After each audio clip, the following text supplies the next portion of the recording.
Hello there, lovely ladies. Welcome to Real Women, Real Talk podcast, where I'm your host, Sarah Renshaw.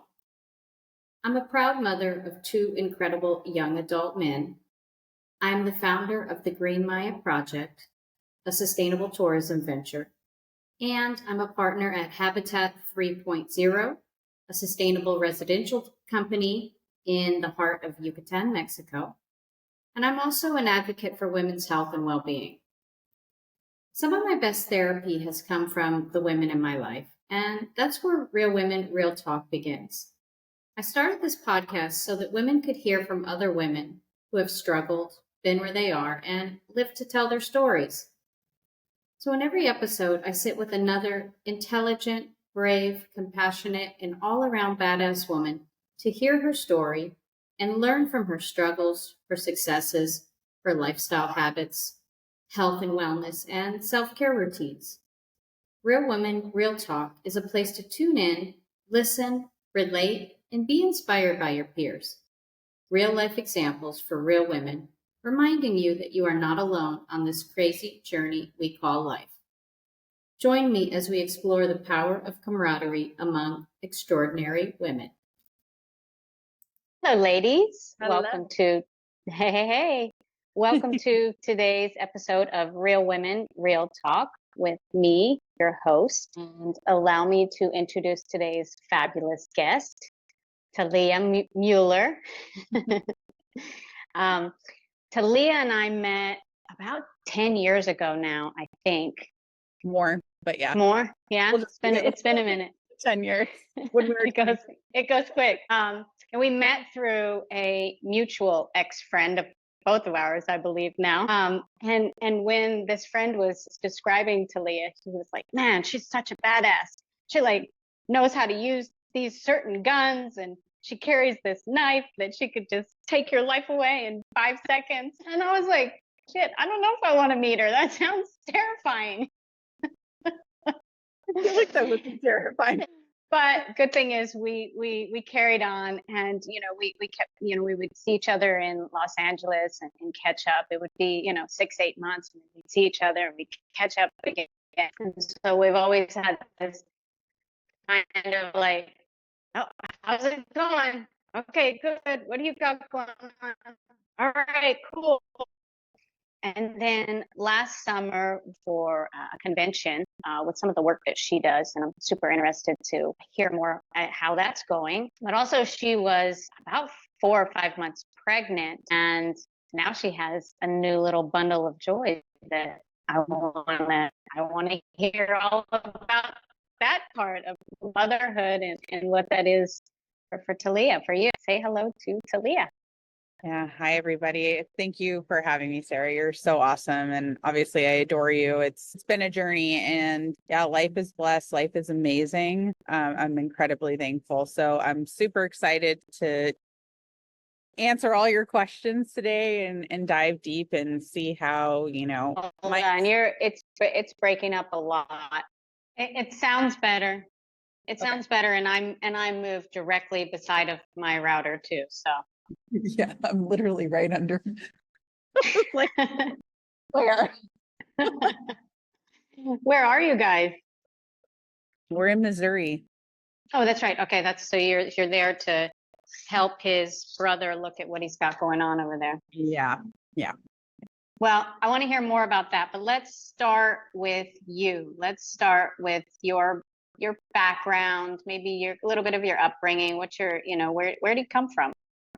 Sure. So I was born and raised in South Florida and grew up there until I was 19. My family, my mom and my grandma raised me with one brother. And so my family's from India, which no one would be able to ever tell. And red dot, not the feather, would be super clear. Have to make that differentiation.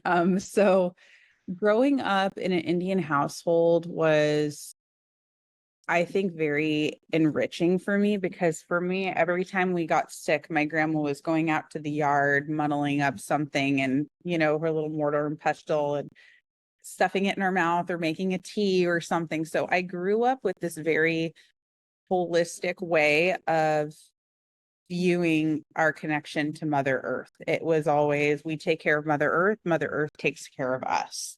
And so, you know, it was, I think, a really cool childhood. And I jokingly say that my grandma made me do slave labor every Sunday from 6 a.m. to 6 p.m. I was doing yard work for $2 allowance. But again, I was so thankful because I was able to really integrate my belief system and my connection with the earth, where I would climb trees and just hang out for hours, pondering life at the ripe age of 8 years old.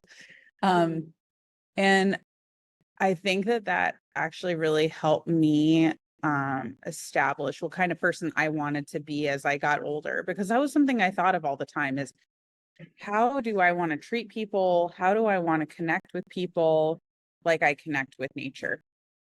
So, and the very, I would say, accelerated version was, I wanted to be a little badass. When I was 14, I started getting bad grades. And then my mom was like, okay, you're not going to normal school. So I got homeschooled, and I didn't want to be in school. So I graduated within a year and a half and left.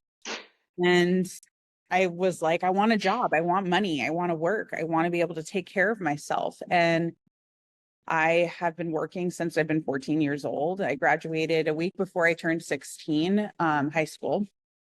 And then my life just took all of these different tumbles. I didn't want to go to traditional school, even though I had a few scholarships available to me.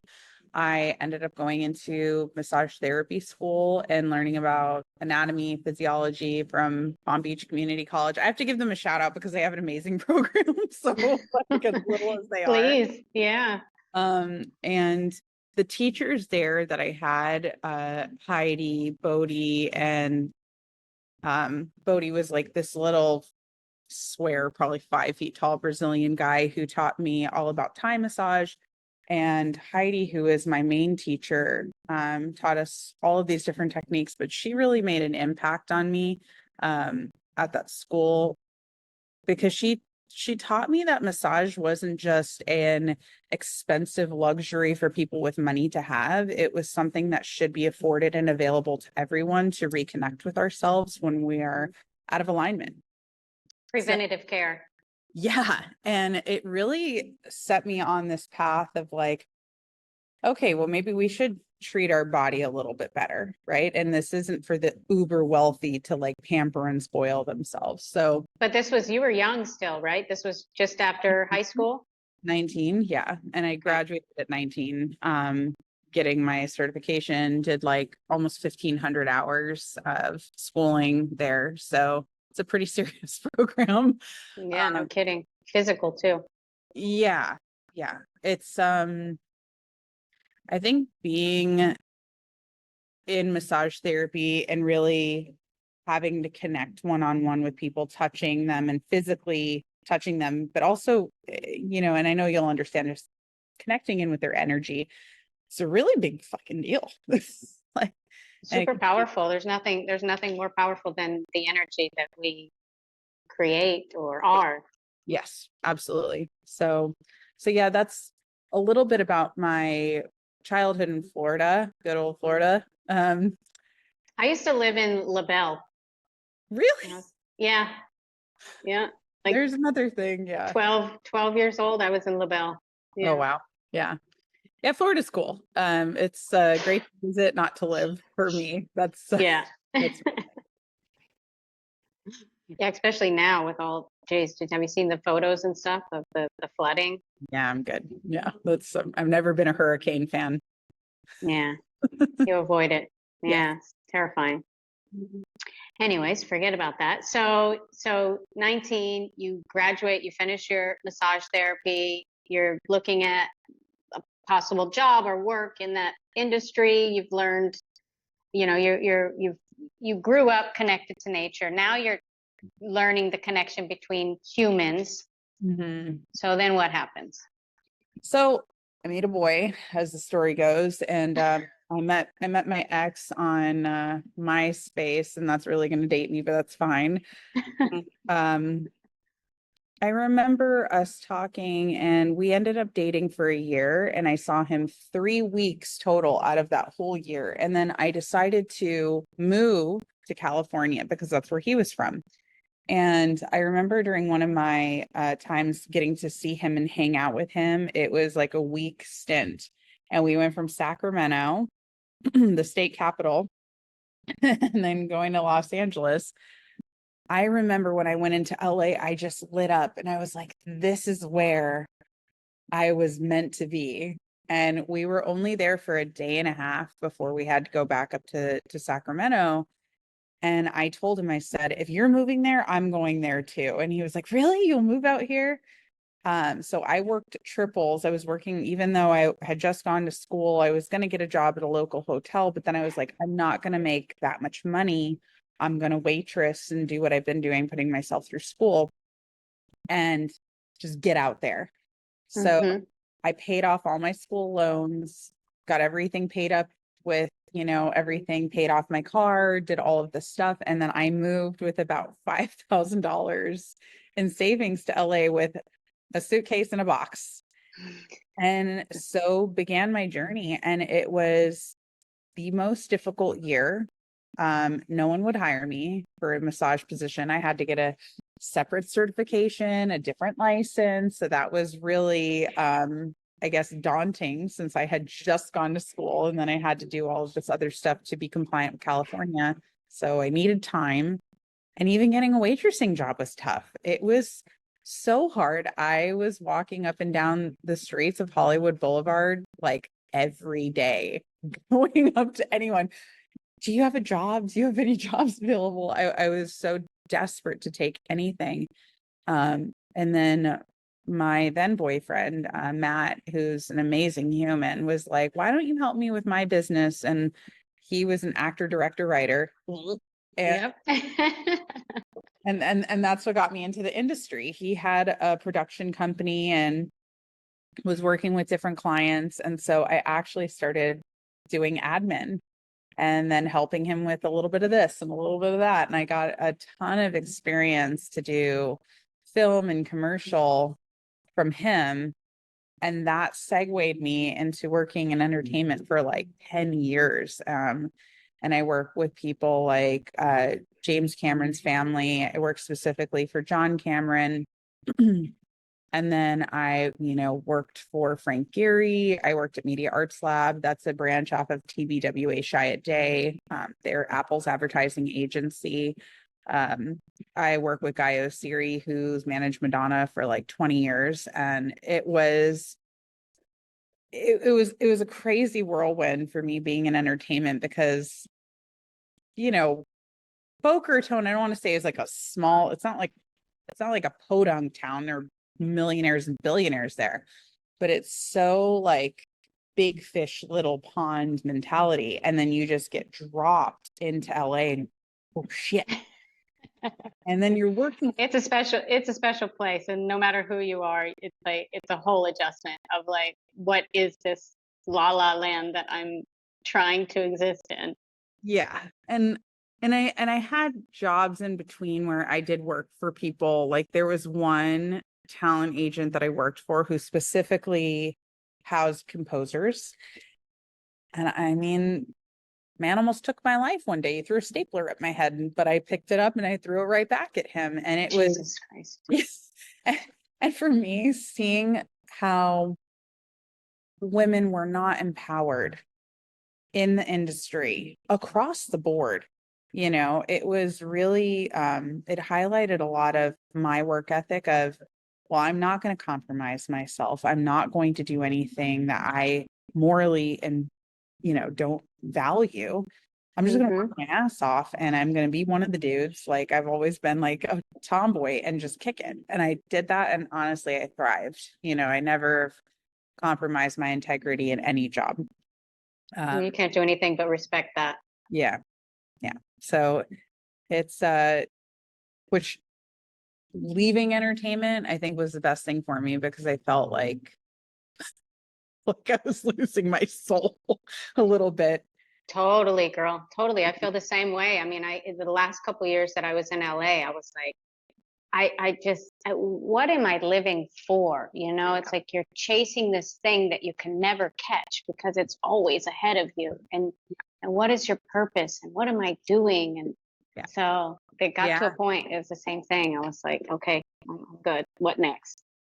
Yeah. And for me, my what next was, well, I remember I was in a 2-year relationship with a guy. We broke up, and he was German, and he was like, I'm going to go back and live in Germany with my grandma. And I'm like, what happened? Okay. And I remember telling him, okay, like, let's just see how it goes. Maybe I'll come visit you, and then maybe we can reconnect. Maybe I'll move to Europe. I don't know. And I was, I think 28 at the time. And I was in this, like, I need to find myself stage, and I need to go to Europe and, be one with myself. Eat, pray, love. So totally. I literally was about to say that because it's one of my favorite movies. And yeah, I was about to eat, pray, love the fuck out of my life. And then opportunity, literally, I was living in an apartment, and 1 block away, this opportunity to open up a co-working space, which I had no idea what the fuck that was at the time, fell on my doorstep. I had a really dear friend who was involved in all of the tech companies, just as a whole. His name's Kevin Winston. And he's like, hey, there's this co-working space. Do you want to go check it out? I really think they need someone like you. And I said, I'm leaving for Europe in 2 weeks, but sure. So I went. It was literally 900 feet from my doorstep. Oh my God. Can't make this shit up. My life has always been like that. And I went and I met the founders, and one of the original, I think 4 or 5 of them, I ended up dating for 4 years, and we ran that. The other founders departed because they were not adequate to be in that role and position of the company. And we seeded the company with $1 million, and we grew it to 100 million evaluation in under 4 years. And we scaled it to 7 locations. But it came to I would say, devastating end, because my business partner, who is also my life partner, was not who. So Europe must have fallen off the table then. Europe was out. I fell so in love with the co-working industry as a whole, because I'm a creative, but I'm organized. I love to get shit done. And working in co-working, I was able to do interior design, event planning, operations, strategy, branding, all in one job. It was like a dream come true. And I got to be around people and smart people. Yeah. And I have been exposed to every industry you can think of. And I had all different types of entrepreneurs under our roof. And the cool thing about our brand was we tailored every single location to what the city, and that part of the city specifically, really thrived on. So if it was fashion, we geared it towards fashion. If it was a maker place where people were like hardcore, like physical, tangible, I need to make things because this manufacturing. We really focused and brought in equipment towards that. And honestly, it was some of the best time of like my life so far, work-wise and professionally. It was beautiful because I know I helped people, and I thought that was, I think, one of the most exciting times of my life. But as the saying goes, all good things come to an end. And then the next set of problems come. Yeah. And honestly, even in the ending of how I lost my company, because that's just the fact of the matter. My business partner was not who he said he was, personally and professionally. I found out crazy things, like he had a whole separate Instagram account, where he had 2 other girlfriends while he was living with me when I was traveling. I lost, $12 million in equity in a day to, make sure he was okay. I got framed. My name got tainted. It was, and I say it because, and I'm not embarrassed of it. Most people would hide this. I'm not, because it highlighted areas of my life where I need to not be so trusting. I need to vet check. And so what I tell people is it was a $12 million university tuition on how to get fucked as an entrepreneur. Yeah. And I actually wrote a book about it with 10 steps of ways that I've seen entrepreneurs get screwed over, which I'm going to be releasing next year. Nice. Very cool. Definitely keep me in the loop. I want to read it and share it, and I want to know because I probably can relate to quite a few of those bullet points. Yeah. It was very cathartic for me. And I think that now where I'm at as a consultant and me going in to help businesses, and I've become a hardcore turnaround specialist where people will come to me and they're saying, oh my God, I'm so in the red. I'm about to lose my company. We're about to shutter. I have, name an industry at this point. If it's hospitality, hotels, restaurants, wellness, specifically with concierge doctors, testing labs, music artists, with their careers, I have touched it in the past 5 years. It's been crazy. A Jane of all trades. Yeah. Yeah. Yeah. But it's been fun. I've learned a lot. And through that experience, have what I talk with people about is chewing through the bitter to get to the sweet.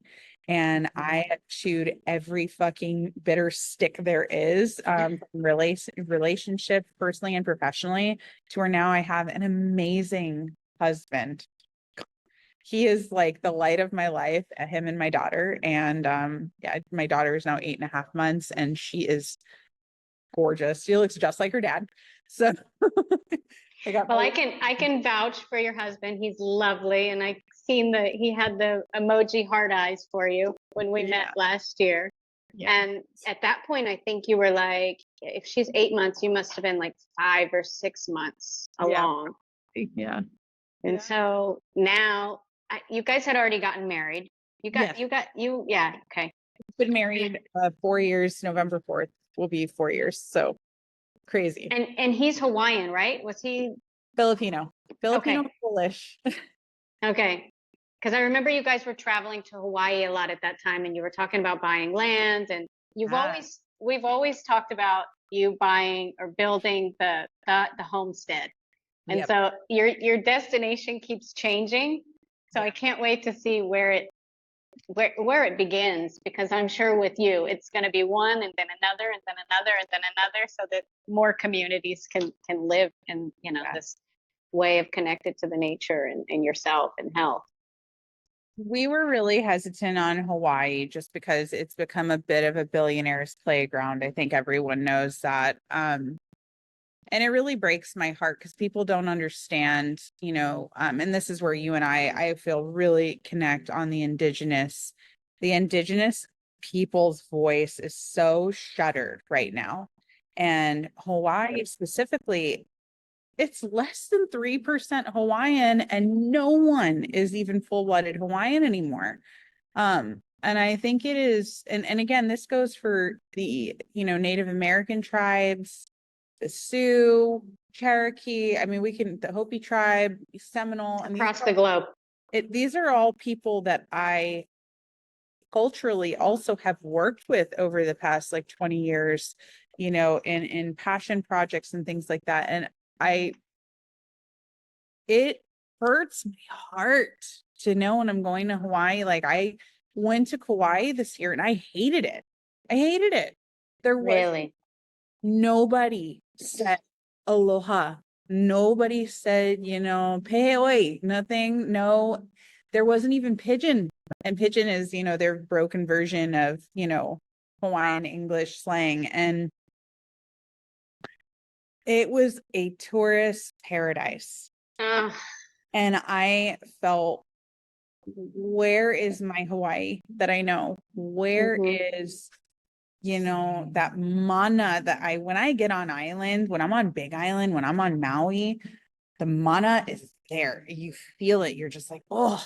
And Oahu, I have a lot of friends on Oahu, but even there, for me, I feel like the breath of the island is just, it's so repressed. It's like it's going to sleep or something. It is. Yeah, exactly. And I felt that on Kauai, and it's just really disappointing to feel that in such a beautiful place with such beautiful people, with such a beautiful culture.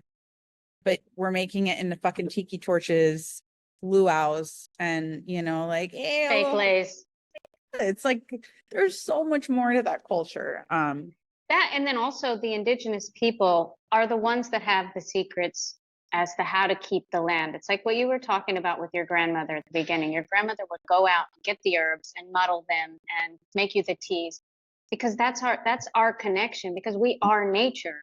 And Yes. and the elders and the indigenous people have that. They still have that awareness or that internal knowing Mm-hmm. that we keep trying to get rid of.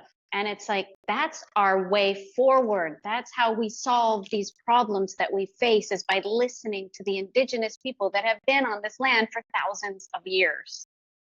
I think what has shaken me a lot as an individual is connection. Social media was supposed to connect us more. It has made our relationship with our phone instead of Little baby nugget. yeah, that was the best smile ever. And I feel our connection with Mother Earth, grocery stores, and I keep telling people, I'm like, have you ever been to a farm? Have you ever grown anything? Have you ever put your hands in the dirt? It is, for me, I actually jokingly tell people last couple years was the first time I actually tried blueberries and blackberries for the first time, homegrown with no pesticides, and they were amazing. If I don't say so myself, they were awesome, and I was super proud that I was able to have this relationship with these plants. And, my husband will probably laugh his ass off when he watches this, but the plants talk to me. And Yep. he would tell me, he's a scientist. So I am eyeballing it. And my husband's about getting everything exactly right on the instructions. And I was telling him, I was like, this plant I feel has like shuttered for the winter. We need to wake it back up. We need to do this and that. It's telling me that. And my husband's like, you're going to burn the root system if you put that much fertilizer in. And I was like, I am listening. And I kid you not, it was like 10 days later, it was a grape plant and the grape went crazy and it was growing and it was thriving. And he was just like, okay, maybe the plant to talk to. I don't know about that still thinking maybe. And I'm like, they have their own way of communicating with us. And I think that's Absolutely been the most important thing for me. So for me, Maui has always been home. And I know that that's where I need to plant this, what I'm calling a heart seed into the ground, and I know that that's going to be, it sounds funny when I say it like this, but my life's final work that I put in the ground and that it's just going to grow. And that's going to be my legacy, that and my daughter, obviously. right. And it's something And I think everything is about timing. So it's like, absolutely, you'll be planting it when it's the time that our world needs. And I think that's like the thing that gets me through all these disasters and horrible division and all this, like, what do you call it? I don't know, non-tangible things that are just, that can make you so stressed out and panic, especially with a young baby. Like I did when my kids were young. That's when I started learning about sustainability and environmental disasters and all of this. And I was terrified for them. I would have panic attacks because I thought the world was ending and how am I going to protect them?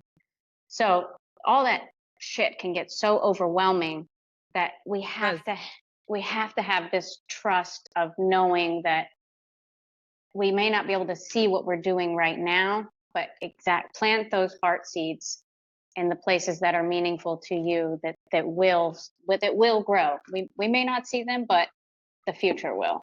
yes. So I completely get it. Yeah. And I think, My passion and my love for people has not dimmed, but I think, having my daughter, it created like I pulled back into myself, and I really needed to reevaluate that I cannot just pour into everyone's cup, because I think some of the most valuable lessons I've learned becoming a mother is that not everybody is ready to wake up. Not everybody is ready to hear the message. Not everyone is ready to grow, and not everybody wants water, dirt, fertilizer. Some people want to die on the vine. And you Yeah. have to let them, because maybe that's their season of that death rebirth cycle that you're trying to take away from them. And so it's been a very powerful awakening. Boundaries have been huge for me. Holy shit. Because again, I wanted to help everyone. And I haven't done that, because when I look at my daughter, I think to myself, I only get today with her at this age. This is the youngest she'll ever be again. This is the Aw. youngest I will ever be with my daughter ever again. This is the youngest I'll ever be with my husband again. And really just sitting in that and being so present and loving both of them. That's, sometimes when people call me from work, I'm like, I'm going to call you later. My daughter's just too cute right now. I just got to hug this little cutie. And Yes.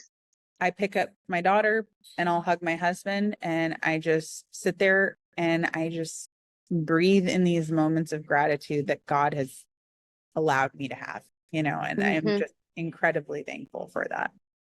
That's so forward thinking of you, because I, I don't have regrets, because we all have our journey. But because I was such a young mom, I was still too busy thinking about myself. What about me? What am I supposed to be doing? Who am I? Who are my friends? And worrying about all these social things. And I was present, definitely present with the kids, but as older and looking back, maybe because they've moved on and, on their adult lives, it's like, God, if I could have a moment like you just described, of like just holding them and smelling them and just being like, this is appreciating the moment, having gratitude for the moment, because I didn't do that back then. I struggled, and I struggled a lot when she first physically came out into the world, because I went from this, and when I tell everyone I'm a bullet train, I am fast. I am, my whole thing is I'm the get it done woman. Like, give me an issue, I'm going to get it done, Solve the problem. Yeah. And I'm very blessed to have that ability to be able to figure things out. But when she came, I remember that something that I tell a lot of my clients is practicing the pause. Holy shit, that is a bitter pill to swallow when you're going a million miles an hour. I was traveling up until I was 8 months pregnant, working and being like, I got this. And I had an amazing pregnancy. I didn't have morning sickness. I was super healthy. She was awesome. Labor was a different story. That's for another time. But when she came earthside, and I just remember one day, it was a crazy thing because I had to talk with myself in my head. I'm sitting here and I'm like, is this all I'm ever going to be able to do again? Because I'm a mommy mattress and I have so many other things to do. And I remember sitting and looking at her and I said, how in the fuck, when you die, is work going to be more important than this moment with your child? Yeah. And to be very clear, I am not a feminist and I'm not a traditional woman either. I think I am a really healthy balance in the middle, where I believe in the rights of women. I believe that we can have autonomy. We have the right to choose. But I think that the pressure that is put on us as women, where not being a career-driven woman while being a mother, I think that's wrong. Like, Definitely. because I felt shamed and guilted by myself. And I've been fucking indoctrinated. Even this beautiful time of being with my daughter is not allowed. One of my clients, 45 minutes after I had had an emergency C-section, Oh, came geez. into the room and started talking business to me. And I was in shock. I was like, How do you even respond? I mean, your mind is like, wait, what? I literally was like, hold on. I've been laboring for 24 hours, had an emergency C-section, and you want to come in and bitch to me about business? Like, can you just honor this time and space? And Please leave.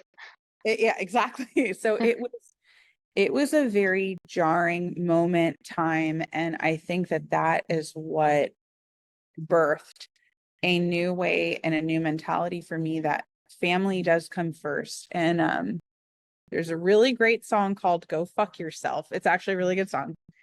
In the middle of it, there is a talk where they ripped like a clip from this and put it in. And this guy said, you know, when you're on your deathbed, you're not going to sit there and wish that you had the better phone, the better car. You're not going to wish for the better material things in life. You're going to wish for more time with the people that you loved. And I just got total cold chills. Definitely. and Definitely. and honestly, I don't want to live in that regret then.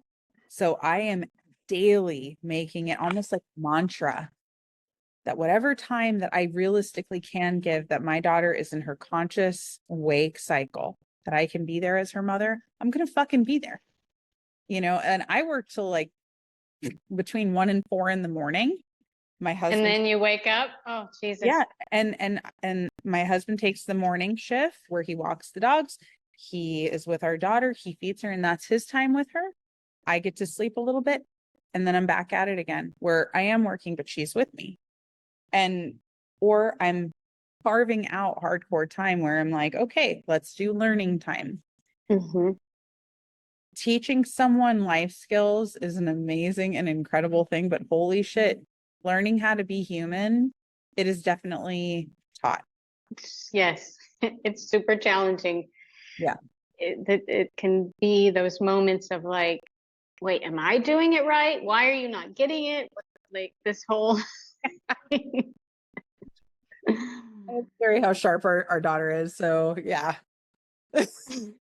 Well, and I mean, and it's really great the balance that you guys have found, and it's like it's what you were leading into too a minute ago about the expectations of Yeah. being a woman and the motherhood and the career and how you're supposed to do it all or can you do it all? But it's like, let's go back to the indigenous tribes. They Yeah. had communities that raised the kids so that everyone was part. Participate. Yeah, Yeah. and it wasn't on one person to do everything. Yeah. So In Africa, I think Africa has some of the most beautiful traditions where there is one tribe being studied, and there was, roughly 20 women in this particular tribe. And they could not tell whose child was whose, because every child went to any of the mothers, would breastfeed from any of the women at will. And I thought, this is so fucking beautiful, because we are a tribe people. It doesn't matter if you're white, black, brown, yellow, purple. I don't give a shit what you're color. human. You're human. As long as you are human, you are a tribe being and in a tribal being. And I think we've lost that. I don't understand. We are so desperate for connection. And I always tell people, who wants change? And you'll see a hand in the whole room. Everyone's hand will go up. Who wants to change? And no one wants to raise their hand because everyone thinks that they have it figured out. And I think, I know I don't know shit. For as much as I know, I don't know shit. And I'm 39. I'm turning 39 in a month. And Ooh, you're almost in the club. yeah, I'm honestly, I'm so pumped for 40. I know a lot of people go into the new decades like scared, but I think it's a fucking privilege. You made it To make it. You made it 4 decades on this planet. Yeah. Your body's intact. You have your health, depending on where you are in your journey. your mind is learning. You have the opportunity to take in every day. It's fucking rad. Like, And you have boundaries at that point. You're like, no, I know my boundaries, and I'm not stepping over it because I already know what happens. yes, exactly. Exactly. So yeah, it's I think life has been a very beautiful, challenging ball of wax so far, but I'm here for it. I love it. So you mentioned that you are a consultant. So you're a consultant for businesses. Yes. Yeah. Explain what that means. Yeah. So Fem Tribe is, I have two different branches of it. So, Fem Tribe Inc., which is my consulting arm. I work with different entrepreneurs or businesses in any field, because for me, business is the same. It might have its nuances here and there, but everything generally is like very rhythmic. So I work on people's strategies, business operations, building out and cultivating their culture. I think a lot of people really forget the why of why they get into business. Their why becomes money, and then they take it. So I always try to get them back to a meaningful why. So even if they're wanting to eventually sell it, or get acquired, or get back that spark of passion that they had, I want to help them That get started there. it. Yeah. Yeah. So that's what I do. And I think I dive a lot deeper than most people. A lot of consultants that I see are very superficial, and they do the bare minimum. I dig in, and I definitely feel like I always leave like a little thumbprint of myself on the people that I work with. But I think that's important. Again, that goes back to the connection. It's not transactional for me at all. I really invest in people and their businesses and the people that work for them to make sure that they're in a thriving environment. Because you care about people. Yeah. Yeah, absolutely. Probably too much sometimes. That's all right. You're learning. You're learning. Yeah. So what are you, so you guys are, we've said it a couple times now, you're in Missouri to, I guess, consult with the brother-in-law. Yeah. Yeah. I'm working with my brother-in-law, which is super cool. He's a great guy.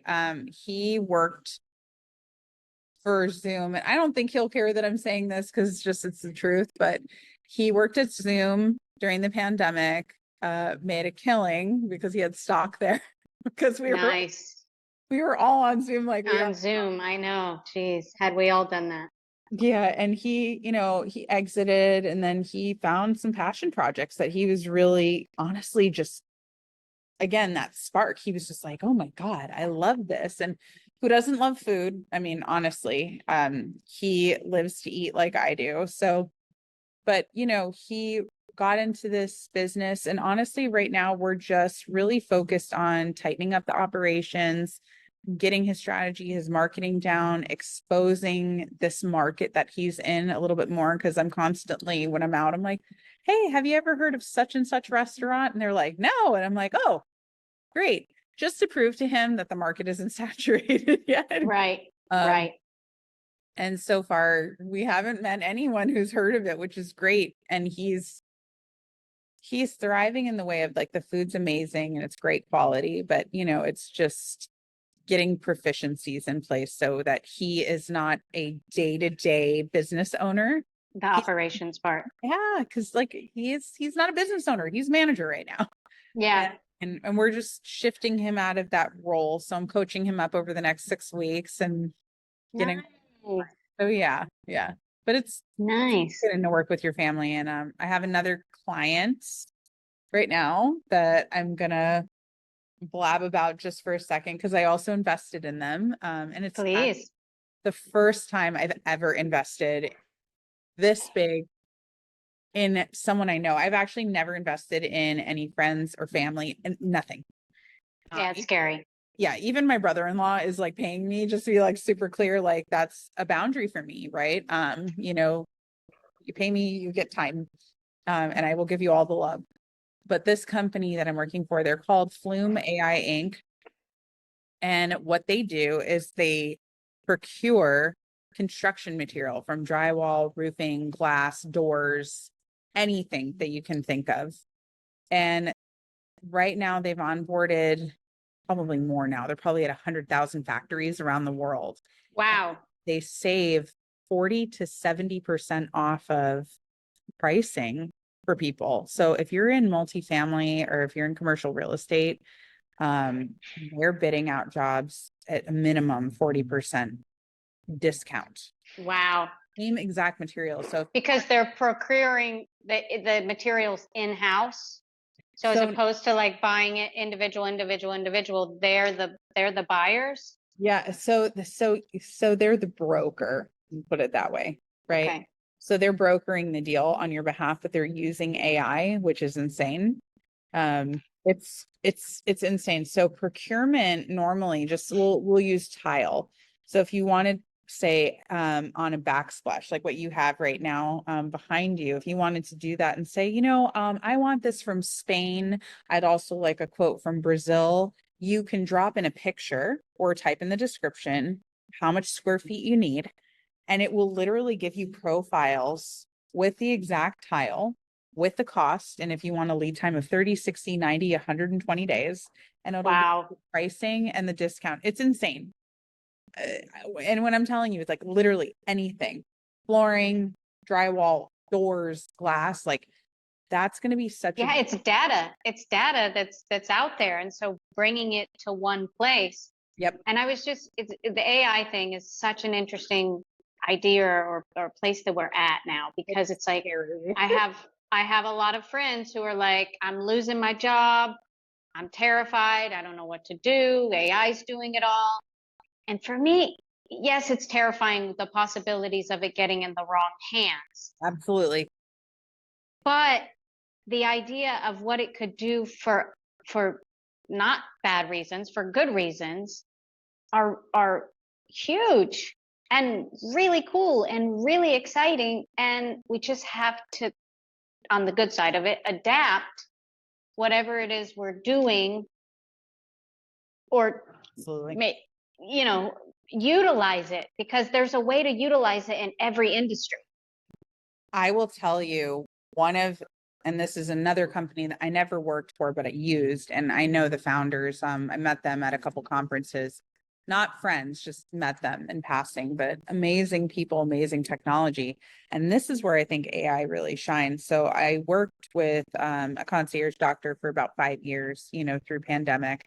And so I got a lot of exposure to the wellness medical industry as a whole, and holy shit, how fucking corrupt, but also how cool, because we do have alternatives. It's just not widely popularly known because a lot of people still believe in their doctors. And to be clear, I don't think all doctors are bad. I think a lot of them are brainwashed.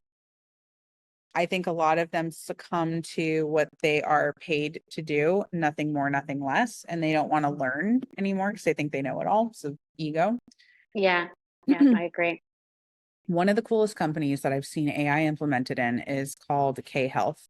And if you haven't heard of it, download the app, check it out. It is wild.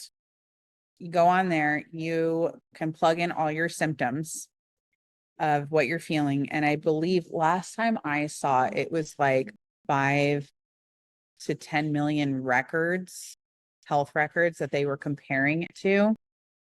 Wow. And you can follow me here for a second. You plug that in and it gives your analysis compared to 5 to 10 million charts. And I think it's probably somewhere in the 10 million range, to give you 2 to 3 diagnosis with a percentage of what it could be before you go to your doctor. Wow. So you're armed with information. That is still to this day, the coolest thing that I've seen AI do, because I don't care who you are. No human mind that I know of can hold 1 million files of data accurately.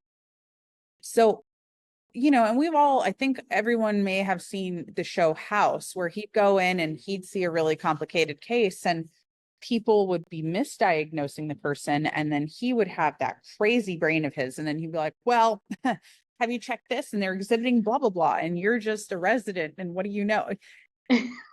And I look at K Health as fucking house. That's what House MD. I'm just like, K as in just the letter K, K Yeah. house, K Health, K Health. health, K health. So check that out. I cannot speak any better about it than I already have. Like, I think it's an amazing tool. And to your point, I think AI can be used as a tool for good or for evil. And do I think it will be used for both? Absolutely. Am I seeing it being used for both? Yes. And what I always tell people is there is always going to be good and there's always going to be evil, no matter what. Ebb and flow. Yeah.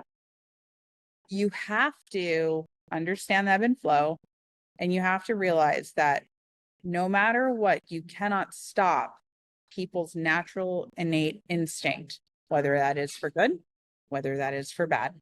You just have to know what side you're on and lean into that. Yep. So To keep the balance, right? Yeah. Because that's with everything in life is about balance. yeah, So this actually just kind of came to me too, because I was thinking in that way, but I didn't have a way of putting it into words. So yeah, lean into what it is that is your moral compass and what's important to you. Yeah. Because there's going to be someone on the other side that's doing it the opposite way. So that's Right. how we keep this balance. Yeah. Yeah. Yeah. I love it. I love it. And I love hearing everything that's going on. I'm gonna leave all of your information, if you don't mind, if people want to contact you, Please, yeah. that have businesses, because what I like to encourage is we need to go back to small businesses and entrepreneurs doing things more for their, smaller. We're going to. It's coming right now. I mean, even today, Google, I don't know if it was yesterday or this week, just because I'm losing a little bit of track of time here, but Google was also ruled as a monopoly, so it's going to have to be broken up. Really? Yes. Wow, I didn't see that. There is a lot of good happening right now, specifically talking about the USA, but in the world, there is a lot of good happening. There also is a lot of bad. And what I tell people is stop focusing on national news, stop focusing on international news, focus on your neighbor, focus on your community, focus, because I guarantee you, if you ask anybody, do you know the name of your neighbor?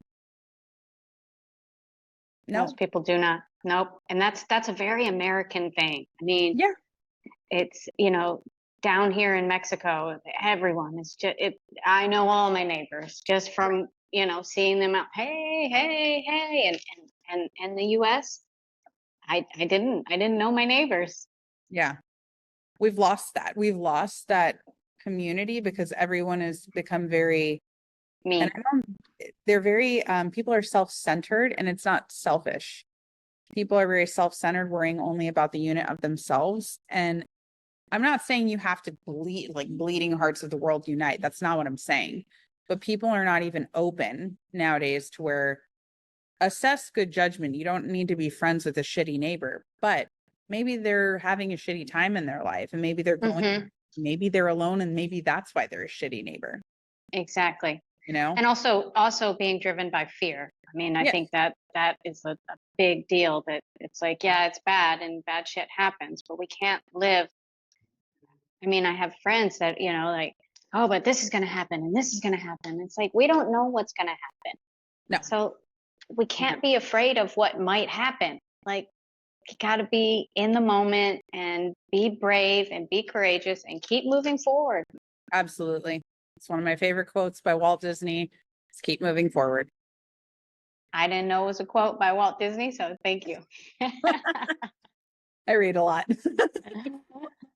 And and you're in Walt Disney World now with the books and stuff, right? Oh, yeah. Yeah. Absolutely. Aww. So, well, thank you so much for today. I really appreciate it, and I'm happy to, leave any information. Anyone can check me out, Taleia Mueller, femtribe.com. You'll see a little bit more. We didn't really deep dive into, my whole thing on women, and that can be for another time if you ever want to talk again. No, I'd love to. I think it'd be a great thing. We can really focus in on that. when Yeah. when you get to that point. But in the meantime, yes, I will leave all of your contact information, your Instagram, your Facebook, so that our listeners can catch up with you, because you drop some bombs, not bombs, but good stuff, you know? You have Okay. things to share. No, you do. And something I've always admired about you is, you know, you're like, you get shit done and you're always active and you're always moving, and it's inspiring, like it, and seeing you now in this place of being a wife and being a mother, and seeing the balance that you've created. You're not the scary woman with guns and knives that I thought when I first met you. I still love those things. You know, life is what you paint it, you know, and that's what I always tell people. It's not with all the colors that you can paint this life in. Go fucking big, go wide, make it as colorful as possible. So I love that. And I'm so happy for you. And I'm excited to follow along, you know, to thank keep you. following along with your life. You post great things. And I'm super excited to call you a friend. And I love watching everything unfold. So thank you. I love you. Thank I you. love you too. Great girl. Have a great day. You too, honey. We'll be in touch. All right, Take bye. care. Bye bye.